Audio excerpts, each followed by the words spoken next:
আজকের একটা জ্যামিতির উপর অঙ্ক এনেছি। দেখো, অঙ্কটা হলো একটি সুষম বহুভুজের প্রত্যেকটি কোণ 168 ডিগ্রি হলে ওই সুষম বহুভুজের বাহু সংখ্যা কত? এটা মাধ্যমিকে বারবার আসে। দেখো কিভাবে করছি অঙ্কটা। আমরা প্রথমে সুষম বহুভুজ সম্বন্ধে জানতে হবে। সুষম বহুভুজ বলতে কি বুঝি? আমাদের প্রত্যেকটা বাহু সমান হবে এবং প্রত্যেকটা কোণ সমান হবে, অর্থাৎ ভিতরের এই কোণ, এই কোণ, এই কোণ, এই কোণ সমান হবে এবং প্রতিটা বাহুও সমান হবে। তাহলে ভিতরের কোণটা কত বলে দিয়েছে? 168 ডিগ্রি। কিন্তু এই সুষম বহুভুজের প্রতিটি অন্তঃকোণের একটা সূত্র আছে। কি সূত্র? সুষম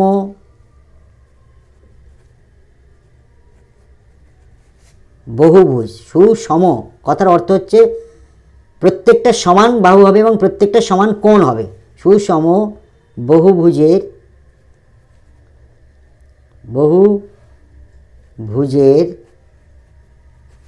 ভুজের একটি অন্তঃকোণ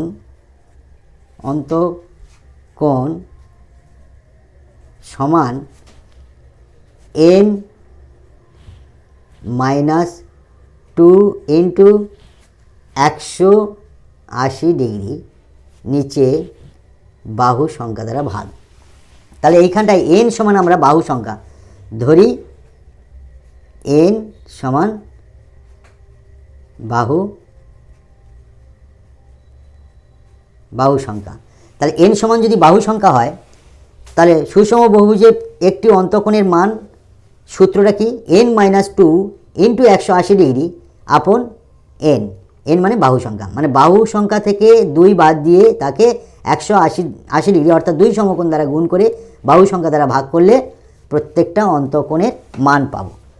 তাহলে দেখো, তাহলে আমাদের সুষম বহুভুজের একটি অন্তঃকোণের মান দেওয়া আছে 180 ডিগ্রি। তাহলে আমাদের এই জায়গাটায় লিখব 168 ডিগ্রি সমান n-2 ইন্টু 180 ডিগ্রি নিচে n, বা এইখান থেকে ইকুয়েশানটা বের করলে আমাদের n এর মান যেটা বের হবে সেটাই উত্তর হবে। তাহলে 180কে n দ্বারা বজ্রগুণ করলে কি হবে?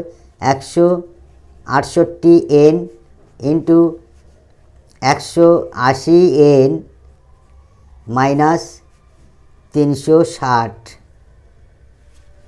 180 আর 2 গুণ করলে 0, আর 2 16 থেকে 1, 2 1 2 360, বা 360টা এপারে আসলে পরে আমাদের মাইনাসটা হয়ে গেল 360 প্লাস, আর এপারে 180n আছে, এই প্লাস 168nটা ওপারে গেলে কি হবে?